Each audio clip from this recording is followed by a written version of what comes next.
भारत में एक तरफ कोरोना के मामले घट रहे हैं तो दूसरी तरफ वैक्सीन की रफ्तार में तेजी दिख रही है।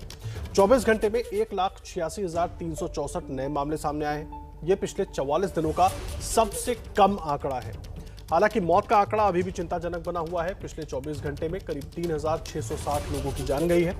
उधर 24 घंटे में 29,19,699 लोगों का वैक्सीनेशन भी हुआ है। मई के महीने में यह वैक्सीनेशन का सबसे बड़ा आंकड़ा है। अभी तक देश के कुल 20,57,20,660 लोगों को टीका लग चुका है। वैक्सीनेशन की रफ्तार पिछले कुछ दिनों से कम थी। इसकी सबसे बड़ी वजह है देश में वैक्सीन की कमी। लेकिन अब वैक्सीन को लेकर कई अच्छी खबरें आ रही हैं। रूस से आई स्पुतनिक वैक्सीन जून के दूसरे हफ्ते से लगाई जाएगी। इसके अलावा देश में 4 और वैक्सीन जल्द आने वाली है।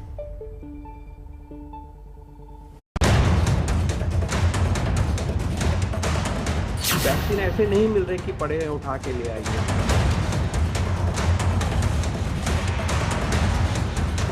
ऐसा नहीं है कि ऑफ द शेल्फ कहीं पड़ा हुआ या किसी आप रेस्टोरेंट में बैठे हैं तो आप ऑर्डर करिए तो वैक्सीन आ जाए। बिल्कुल सही कहा आपने पॉल साहब। वैक्सीन कहीं जमीन पर नहीं पड़ी कि जिसकी मर्जी वो उठाकर ले जाए।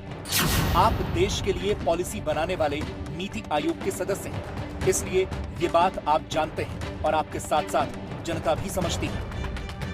लेकिन जो लोग वैक्सीन के इंतजार में लाइन लगाए खड़े हैं, उनके मन में सिर्फ यही सवाल है कि जनता को कोरोना की वैक्सीन कैसे मिलेगी, देश में वैक्सीन की किल्लत कैसे खत्म होगी। ऐसे तमाम सवालों के बीच आज वैक्सीन से जुड़ी कुछ अच्छी खबरें भी आई। पहली अच्छी खबर है कि देश में जल्द ही कोरोना की 4 और वैक्सीन आएंगी। ये vaccine Biological E, Zydus Cadila, Bharat Biotech nasal vaccine और जेनोवा कंपनी की है। ये वैक्सीन की प्रोडक्शन में हमारे देश में नंबर के तरह से अगर हम चाहें तो we are the major and a very big hub of vaccine production.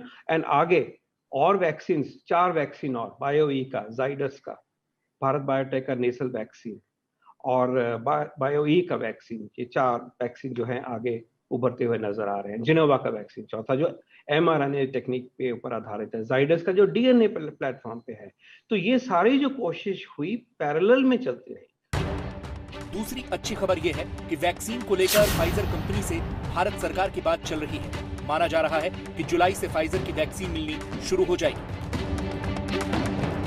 तीसरी अच्छी खबर यह है कि देश में कोवैक्सीन टीका बनाने वाली कंपनी भारत बायोटेक जल्द ही उत्पादन बढ़ाने वाली है।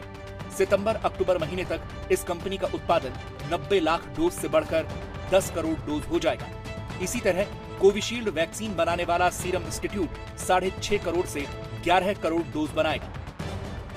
डॉक्टर पॉल, आपने फाइजर का जिक्र किया, उनके पास 5 करोड़ हैं वैक्सीन, बट हम लोग अपने क्लॉजेस में, अपने इंडेमनिटी क्लॉजेस में या कुछ भी वी आर स्टक। कब तक आएंगी ये वैक्सीन? जिस वैक्सीन के नंबर की अगर आप बात कर रहे हैं जी, ये अगर मैं रिपोर्ट्स पे जाऊंगा तो अभी विजिबल हुआ है कुछ दिन पहले कि भाई ये सब पोटेंशियल उनके पास है और ऑन अ डेली बेसिस इसको देश में लाने की प्रक्रिया ऑन अ डेली बेसिस हो रही है। On an alternate day contact with the company फैसले हो रहे हैं एक के बाद एक। तो इसको उस प्रक्रिया को बहुत ही तेज गति से पूरा किया जा रहा है, have no doubt about it. देश में भले ही फिलहाल वैक्सीन की कमी हो, लेकिन भारत दुनिया का दूसरा देश बन चुका है जिसने 20 करोड़ से अधिक लोगों को कोरोना का टीका लगाया है। वैक्सीनेशन की रफ्तार का अंदाजा इस आंकड़े से लगाइए कि भारत में 34 दिन में 1 करोड़ वैक्सीन लगाई गई, 66 दिन में 5 करोड़ वैक्सीन, 84 दिन में 10 करोड़ वैक्सीन, 104 दिन में 15 करोड़ वैक्सीन और 130 दिन में 20 करोड़ वैक्सीन डोज दी जा चुकी है।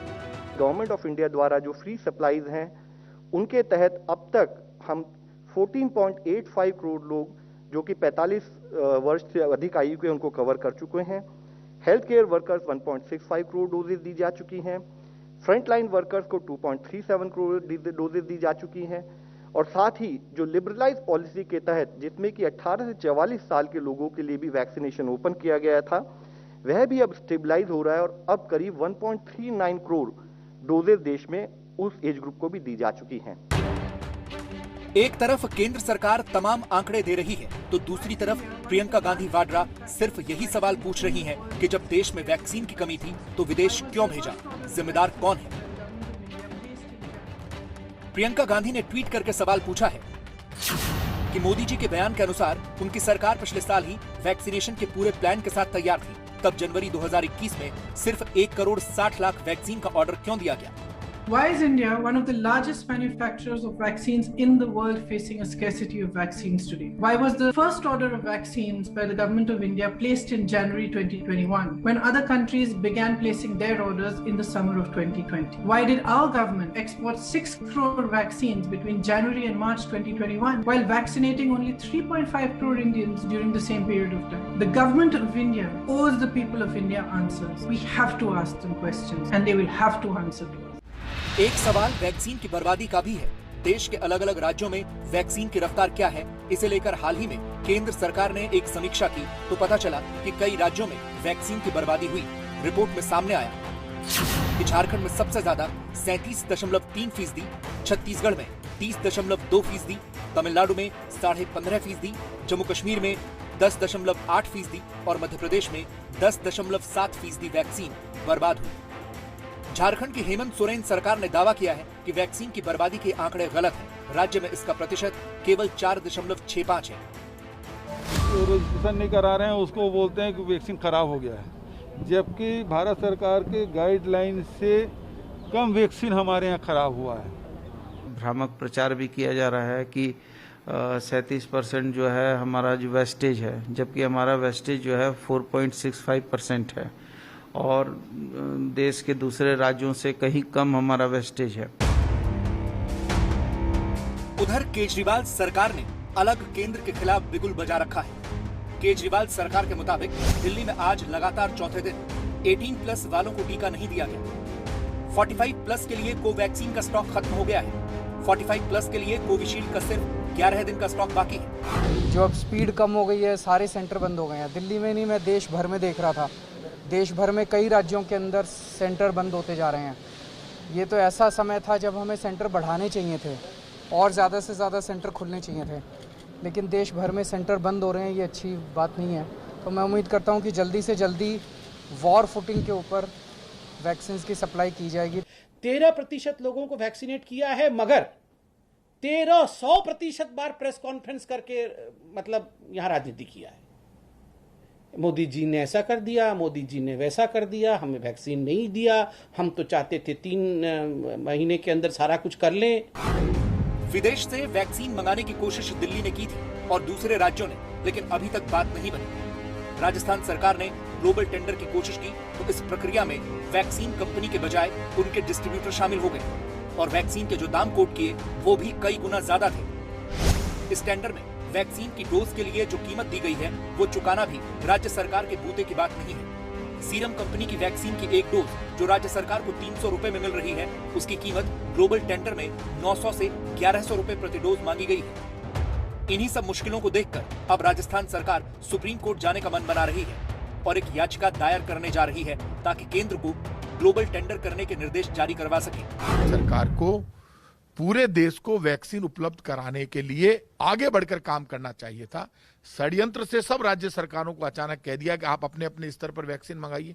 वैक्सीन उपलब्ध कराना आपकी जिम्मेदारी थी, चाहे विदेश से लाओ, चाहे बनाओ, चाहे खरीदो, कुछ भी करो। तो ग्लोबल टेंडर केंद्र सरकार को करना चाहिए था, राज्य कर भी नहीं सकते थे। एक षड्यंत्र में राज्य सरकारों को फंसा लिया, सब राज्य सरकारें ग्लोबल टेंडर में फेल हो गई। उधर महाराष्ट्र सरकार का कहना है कि विदेशी कंपनियों की तरफ से जो अलग अलग रेट सामने आ रहे हैं उसे लेकर केंद्र को पॉलिसी बनानी चाहिए। $1 से लेके $18 तक स्पुतनिक के अलग अलग रेट्स हैं और फाइजर और एस्ट्राजेनिका के रेट्स $23, $25 तक है। तो ये सभी जो अलग अलग रेट्स अलग अलग राज्यों के लिए आ रहे हैं, इसीलिए राष्ट्रीय स्तर पर हमारे को इंपोर्ट किया हुआ वैक्सीन के बारे में एक स्पष्ट पॉलिसी होना जरूरी है। ऐसी मांग हम जरूर करेंगे और हम करते आए हैं। सवाल यह है कि विदेशी कंपनियों से राज्यों की बात नहीं बन पा रही। केंद्र अभी विदेशी कंपनियों से बातचीत करने की बात कर रहा है। ऐसे में वो वक्त कब आएगा जब देश में वैक्सीन की किल्लत खत्म होगी?